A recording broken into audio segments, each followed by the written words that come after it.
And tell us about your tour with Philly's Bahamadia, Old School Roxanne Shante, and Invincible and Psalm 1. Well, the tour was not with someone, but it was with Invincible, Roxanne Shante, DJ Shorty, Bahamadia, whole gang of girls. The show, you're right, was with someone as well in Ty Phoenix. That was at South by Southwest, Austin, Texas. And we just came back from that. It's literally a couple days after Austin, Texas, we were doing this interview. So shout out to South by Southwest. It was amazing. The show at South by Southwest was the most well-attended hip-hop event that night, aside from the Duck Down event. So short of the Duck Down event, we were the most well-attended. And that says a lot considering that our venue was like not downtown. So like all the other shows were here and our venue was here. So for people to travel, take a cab, whatever, just to get to our show and for it to be packed like that, it was beautiful. It was kind of interesting though, because Diamond from Crime Mob performs. I don't know if you know about Diamond, but that was like a whole like, you know about Crime Mob? Wow. Anyways, it was interesting. We had a whole wide array of females repping, and I'm not mad at that. And tell us about your move from Toronto to New York City. Yeah, well, 2005 I made the move to New York. But officially I live both places because I'm literally in Toronto half the year. When I go to Toronto, I go for months at a time, and I go more than once a year. So I got family there, I'm there a lot. But it really was, the purpose of the move was to challenge me.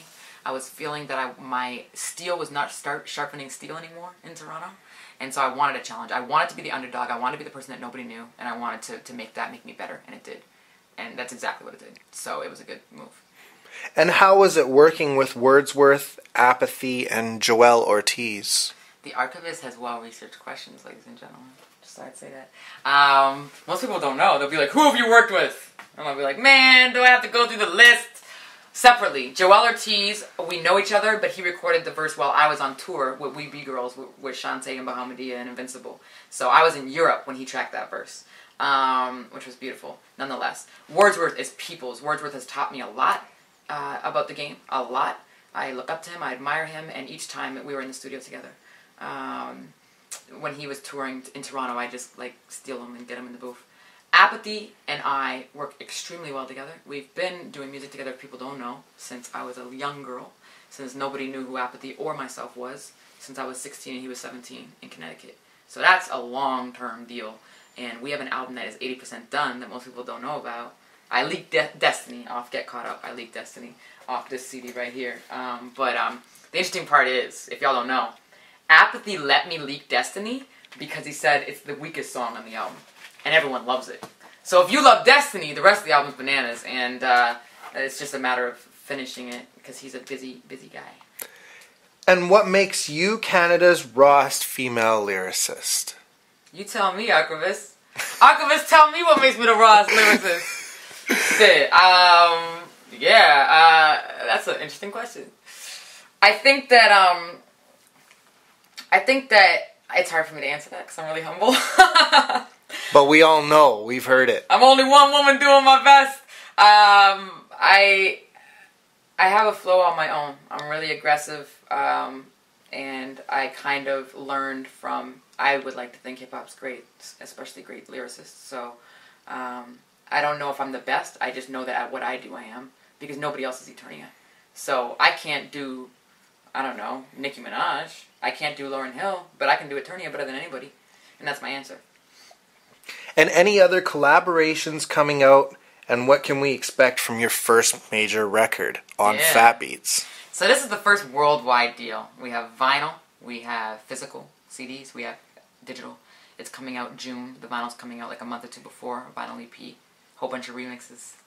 I don't know if I can tell you who's on the remixes yet. But the lead singles have Joel Ortiz on It's Funny. We have Lady of Rage and Rod Digga on The Barbecue. And then we're going to have remixes for those. And what is it going to be like? Is that the question? That's right. Me and Moss went into this with every goal that we've had so far we've accomplished when it comes to At Last, which is beautiful. We literally put it all down on paper before we started the album. And we had a goal to make it sonically consistent. So everything, if you like one song, you'll like them all. We had a goal to make everything very high octane, very live show, and we did that. We had a goal to blend all the tracks together, kind of like a Marvin Gaye record, and we did that. And ultimately, our goal was to increase awareness of both of us globally. So this is not really about money. If we make money on this album, bonus. Obviously, I plan on touring to make money, to make a living. But when it comes to the album, we just want people around the world to be like, yo, did you hear that classic album? We want people to talk about this album 10 years from now, like they talk about Tribe albums. And so that is our ultimate goal, and we'll see what happens. I think that we're in a good place to try and knock that goal out. And how did you get the name Eternia? Which answer should I give you? This one or this one? Eternia is from He-Man. I'm an 80s baby. Eternia was the center of the universe. So, you know, I'm real humble. I actually had another rap name before Eternia. I was a part of Demigods, which is just a fact. I'm not trying to, like, ride on their coattails. Factually, I was a part of Demigods in 1997. And I had another MC name, of which will remain nameless right now. You could do the research and find out. You could, like, flash it on the bottom of the screen right now.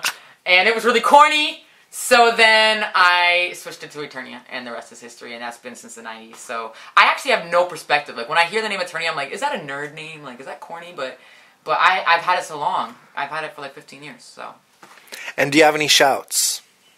Shoutouts. Yeah, I mean, right now I'm in Van City, and I consider a lot of different places as second homes. There are so many good people out here that I know, especially DJ Ariel was through Vancouver.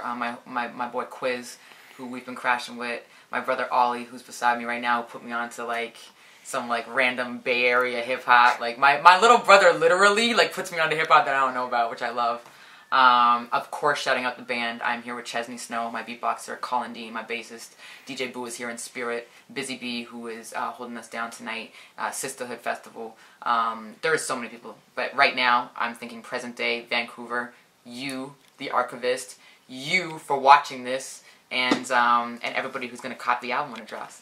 For sure. And shouts out to Sisterhood and Anna Hillier and Didi Cascade for holding it down for Vancouver, and Kia Kadiri as well. Can I tell you and Bridgie K. Straight up, in Didi Cascade and Kia and Deanna and everybody, I've known them for like I've known Didi since she was a teenager rapping with Pigtails, and we like got on our first stage together in London, Ontario, or at least in that town it was our first stage together. We have a lot of history, and so it's beautiful tonight. It's called Flashback, the Flashback show. What's beautiful is that it literally is a flashback for me. Like, I'm going to feel like a teenager again because I've known these girls since we were teenagers. So that is amazing.